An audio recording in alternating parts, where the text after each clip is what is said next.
Holy. All right. So I've been looking at my analytics, and look at this. 18.6% of you guys are from Argentina. I don't even speak your language. Thank you so much for the support. And I know so little about your country. I'm watching this Geography Now thing. I'm going to watch it, see what I learn, and hopefully it's something that you guys can expand upon. Let's get into it. Of silver, kind of, not really. Welcome to Argentina. Wow. It's time to learn geography now! We'll explain more about that silver stuff later, but first, you know the drill. Let's talk about the flag. The Argentinian that's a dope flag. Long, tall, white and blue stripes, and it's interesting because they're technically... I like the sun. It kind of reminds me of my thing.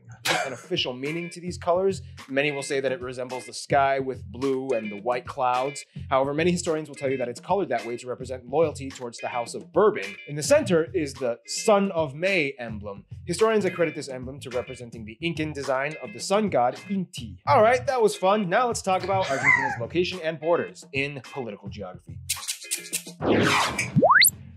Argentina is located on the bottom part of the South American continent, bordered by 5 other countries and the Atlantic to the east. It's divided into 23 separate provinces and the autonomous capital city of Buenos Aires. Argentina's borders are pretty simple, except for that one island called Isla Mar... I didn't even know Buenos Aires. Buenos Aires. Blah, blah, blah. I can't say the name. Buenos Aires is located in Argentina. I've seen videos of that, travel videos. Anyway.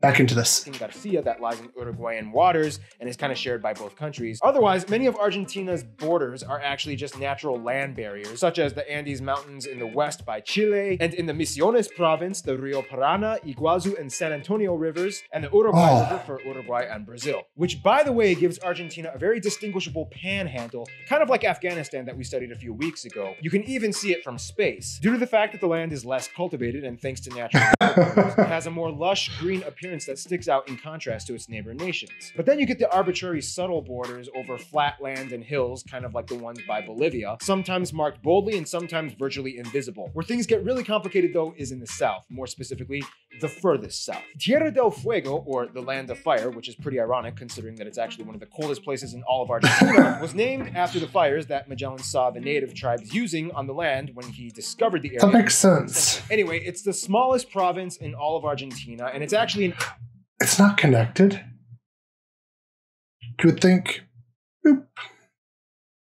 Island that they share with Chile. And they kind of have like a who can claim the bottom of the world competition when it comes to this territory. On this island, Argentina has a population that far surpasses Chile's by about 19 times. Yeah. And for a while had the world's southernmost city, Ushuaia, established in 1884. However, Chile didn't back down from the fight, and in the 1950s built a small little establishment just a few miles south across the Beagle Channel named Puerto Williams, or Cabo de Hornos, named after Cape Horn. I mean, at least they didn't put it there. Population slightly over 3,000, and even their own little airport. Chile just barely beat Argentina in having the world's most southern town. But where things get even more complicated are these islands right here. Now, if you ask an Argentine, they'll tell you that these islands are called the Islas Malvinas. They totally belong to Argentina, no questions about it, end of story. They're so serious about... That's the Falklands, isn't it?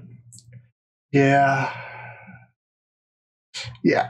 About it, that they even named an entire stadium and an airport after the islands to reflect the sovereign claim that they have over the islands. If you ask a British person, they'll tell you that these islands are a collectivity of islands made up of the Falkland Islands in the west, South Georgia, and the South Sandwich Islands, not to be confused with the Sandwich Islands, which was the name originally given to the Hawaiian Islands. Argentina claims that after gaining independence from Spain in 1816, the islands were given to them from the Spanish Empire, and the British came in 1830 and forcibly pushed out the Argentines that had settled there and barred them from ever coming back. However, the British claim that they were the ones that discovered the islands in the 17th century, even though technically the French were the first ones to actually colonize the island. And either way, they have a permanent population of about 3,000 people that live on the islands that are British nationals that were born and raised on the islands. Eventually, tensions rose and they went to war over the islands in 1982. Long story short, the UK was able to fight off the Argentine troops and hold on to the islands, although Argentina still doesn't recognize the UK's sovereign claim. I mean, to be fair, Great Britain's kind of a great power. Like, militarily speaking, it's top 5 in the world, maybe top 6. I don't know where Argentina is. I'll have to watch a video on that, but I can't imagine it's top 10 even. No offense meant, guys. It's kind of funny though, because in 2009, former UK Prime Minister Gordon Brown actually met up with Argentine President Cristina Fernandez de Kirchner, and when it came to the Falkland Island thing, they just kind of awkwardly said they wouldn't talk about it. Well, that was a lot of information. Now let's talk about what the land actually looks like. Argentina is one of the most diverse countries in terms of landscape. In almost every corner, you see something that is completely different from the opposite corner that you were just at. In the north by Brazil and Paraguay, you can find rainforest. That was gorgeous. Don't get me wrong, the rainforest is showing how it's gorgeous too, but and lush, humid tropic zones. In the interior and Midwest, you can find flat pampas and farmlands and hills. In the west by Chile, you find the mountains, with the highest point being Mount Aconcagua, which, by the way, is the highest mountain in all of South America. In the east by the Atlantic, you can find nice coastal beaches. That looks nice. Where would you guys visit if you were an American coming to visit there? A little bit who can't speak Spanish. Further south, you can find ranches and mineral mines. And a little bit further south from that, you can find cold and chilly rocky deserts and cacti in the Patagonia region. I didn't know cactuses grew so far south. That's cool. And petrified wood forests, such as the one in Ormachea. If you go even further south into the end of the Patagonia region, you can find glaciers and ice. This is the cold. We have a family cabin in Yakutat, Alaska that has glaciers, and they're so gorgeous. Near it, not at it, but near it. They're so fun. Anyway. This part of Argentina. Kind of interesting though, because the south part of South America has what you would probably call a reverse double rain shadow effect, in which wind currents cause the moisture to stay in the north part of Argentina, making the north part of Chile a desert, and the complete opposite in the south, in which Argentina becomes a desert, and Chile has a lush green interior. Kind of interesting how that happens. Funny story, Argentina was actually originally colonized because the settlers thought that the land would be rich in silver, hence where Argentina gets its name, the Latin word argentum, which means silver. However, in a weird turn of events, Argentina was actually rich in almost every single mineral except silver. Zinc, copper, and lead can be found in various mines all over. However, Argentina is especially rich in boron, making Argentina the third largest boron producer in the world after Turkey and the US. Hope I haven't boroned you yet with the... Okay, that was terrible. Let's... Punny, haha. Just... Here's the demographics. Argentina has a population of about 41 million people, or roughly the same as... I'm going to go ahead and put the Thanks Argentina image up. That just... It blows my mind. So, that video that you guys are all watching is 5 days old. Can't see it. 5 days old. In that time, you went from 1% to 18.6% of my views. That's crazy. All right, back to the video.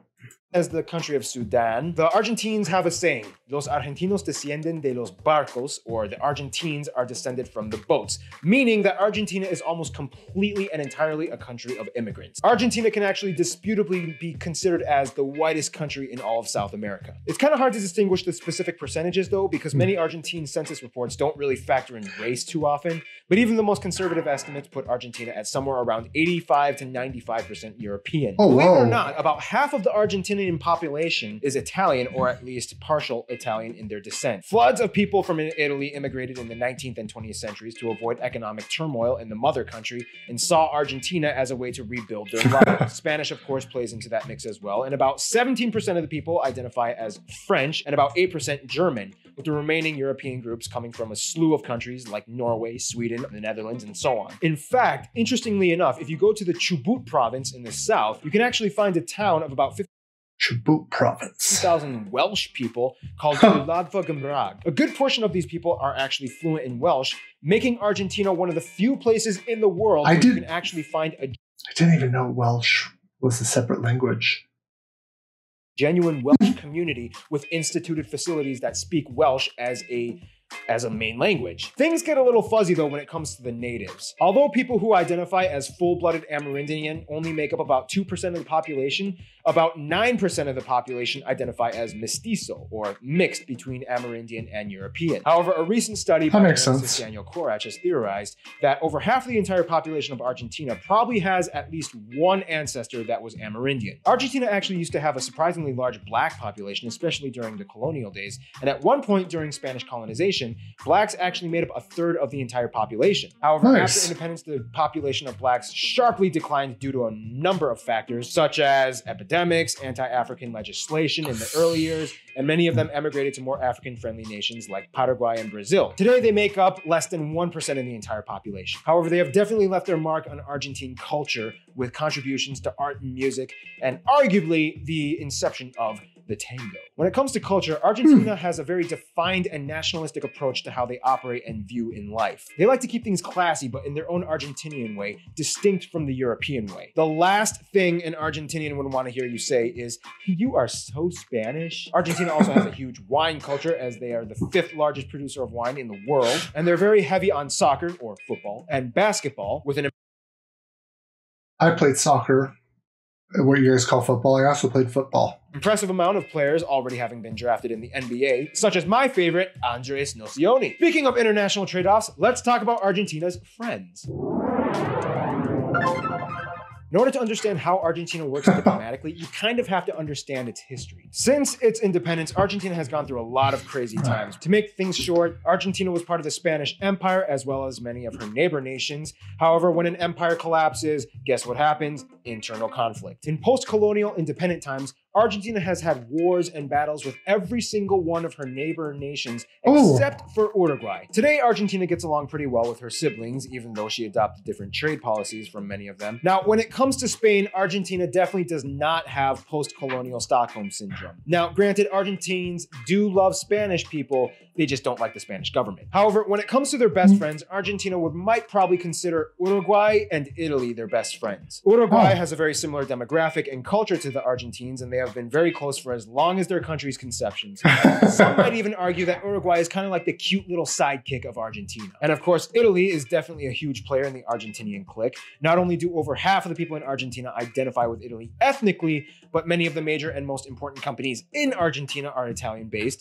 So that's like us in the UK. Such as Techint, Iveco, Pirelli, and Telecom. In conclusion, Argentina might not exactly be the country of silver that it was originally thought to be, but the spirit of the people with their fierce culture and passion definitely make them look golden. Stay tuned, Armenia is Gold and silver are different. They might have gold.